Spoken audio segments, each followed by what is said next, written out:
Good morning, St. Francis, and good morning, people of God. It is Tuesday, the 23rd day of August, 2022, Tuesday of the 21st week in Ordinary Time, 21st week of the year. Coming to you again outside of the campus of St. Francis on assignment this morning, but on this Tuesday of the 21st week of the year,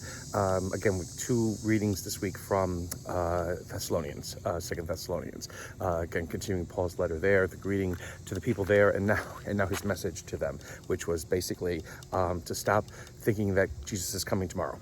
because he may and he may not. And there's work to be done, and you got to make sure that you continue to do the work that needs to be done. That was the one problem with the people from Thessalonica, is that they felt that the second coming was imminent, and so they stopped working, they stopped doing all kinds of things, and just kind of sat around waiting for Jesus to appear. And Paul kind of has to tell them that even if Jesus is delayed, it does not mean that we stop doing the work that needs to be done to continue to spread the gospel and to put into action, put into effect what is that Jesus began in his earthly preaching.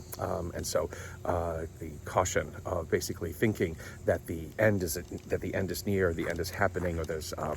going to be the destruction of all kinds of things, or that Jesus is on the verge of coming. Don't believe any of that. So all of those doomsayers and whatever it is, or even those who are proclaiming that Jesus is coming tomorrow, are not necessarily to be listened to and to be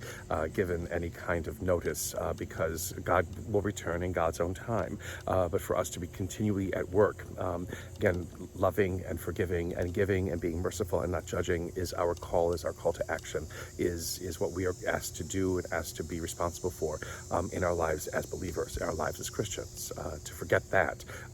again, causes us to be distracted and causes us to focus on those things that do not yet matter and that should not be of concern to us.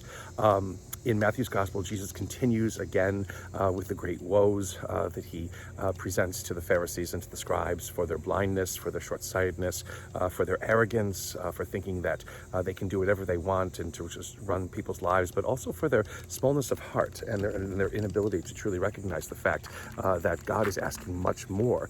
than just obedience to rules and regulations, than obedience to laws and decrees, that God is asking for a conversion of heart, a transformation of heart, for us to see each other and to see our relationships with each other in new and dynamic ways. Again, the image always of the cup and how basically they will clean the metaphor with it, that they clean the cup on the outside but not on the inside, and that basically they forget to do the natural and most logical thing, to be able to allow people to understand their relationship with God, or they do not complete what it is that they set out to do, because perhaps they themselves are not observing it, or they themselves are not obeying it or trying to adopt it in their own lives. It was always the thing when we had the cup, and hopefully the cup will come back again to distribute the blood of Christ. We always had people who would basically, good Eucharistic ministers who would always wipe the outside of the cup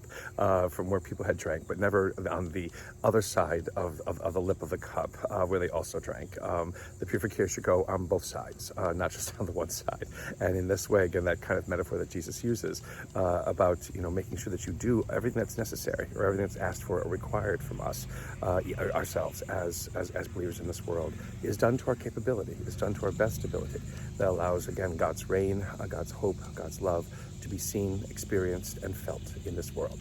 And may the Lord give you his peace.